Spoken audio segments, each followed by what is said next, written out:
Hi everyone. In the last few weeks I've been working on my entry for the Tabletop Crafters guild build. And the theme for this month was Mind Flayer Temple. Since I was already working on some dungeon tiles, I thought I'd make it into a mini dungeon. Since I already used most of the techniques in other videos, I thought that rather than repeating them again here, I just walked you through what I built and how I would run it in a game.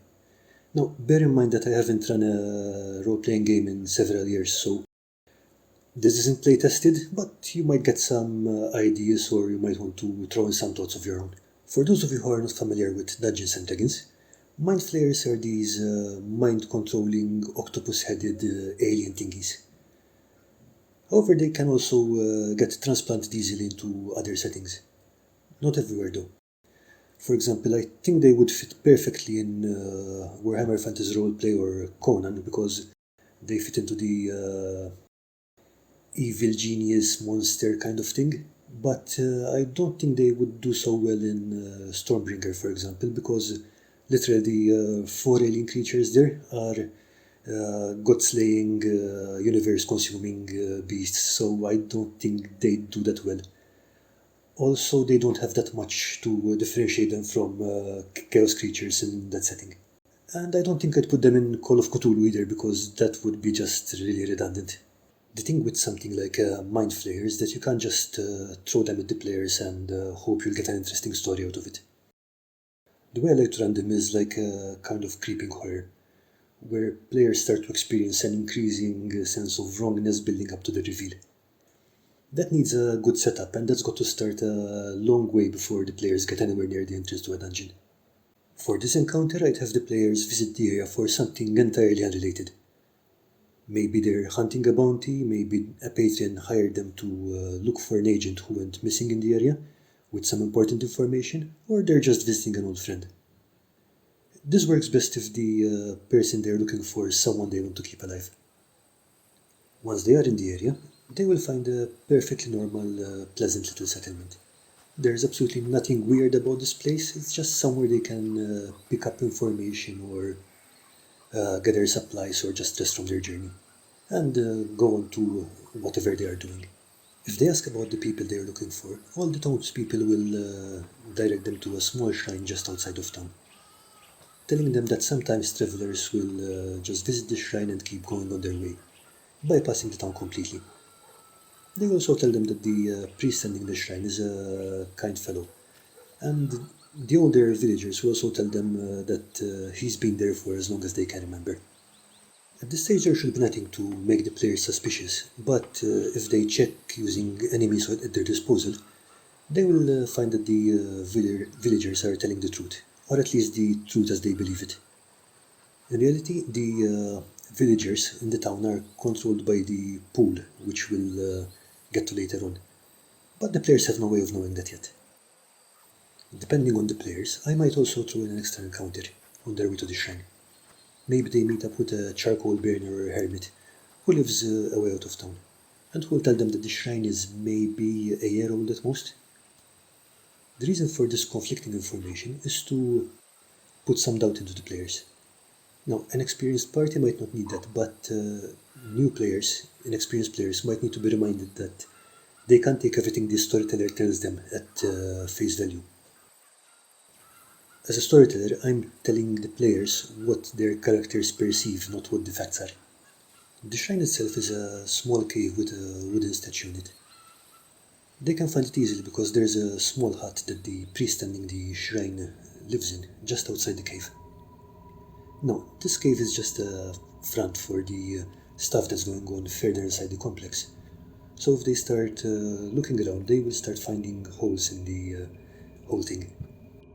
For example, the statue has been very recently carved, which is something that anyone with any woodcrafting skills would be able to notice.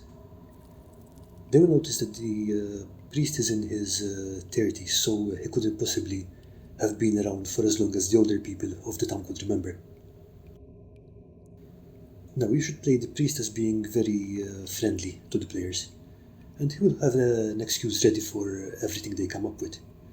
For example, the statue could have been recently repaired, Or he could tell them that the townspeople must have been confusing him with the priest who was there before him, and that the charcoal burner is a poor confused soul who is not completely right in the head. Try to think about anything your players might pick up on and have an excuse ready. It doesn't have to be a good excuse, but try to keep up the friendly act. The objective here is to investigate the cave, which they cannot do if the priest is in the area. So they have to come up with a way to distract him, or maybe sneak in at night when he's not there, or possibly beat the crap out of him. Now, some players might try to capture him and question him, but he will not be able to reveal any information about what's going on inside the area. If they try to force him in any way, he'll just go into a catatonic state and stay like that for the rest of the adventure. Once the players search the cave, they will find a door hidden at the far end of it, which will lead them to a guardroom. You can pick a number of guards depending on how many players you have. Just give them something that will make a good challenge. But remember that this is just halfway there. Now, normally the guards will just be lounging around and waiting, but if the players made too much noise in the previous room, or the priest called for help or whatever, the guards will be ready and will be laying an ambush for the players. Whatever happens, the guards will not exit this area to go and help the priest, because that would blow the cover of the place. Now, these guys will not fight to the death and will try to escape if the fight is going against them. However, if they are captured, they will do the exactly same thing as the priest did, so there's no way for the players to get information about what's up ahead. Now, to give the fight a bit of a sense of urgency, if the fight is still going on after a few turns, you might have some more guards show up through the cave entrance. Maybe they were just foraging for supplies and just returned. The point of this room is to give the players some action, after what was probably a long narrative scene and some discussions and whatever they did to get through there. So this action scene to break up the pace a little. It should use up some of the resources, but it shouldn't really be a mortal fight for any of them. Once the players search the area, they will be able to hear faint cries of pain coming from behind the door in the guardroom. If they investigate, the door is unbarred and unlocked so they can open it easily, and they will find a number of people lying on straw pallets on the floor. These people are tied and seem to be in obvious pain. Some of them will have missing teeth, discolorations in the eyes and the skin.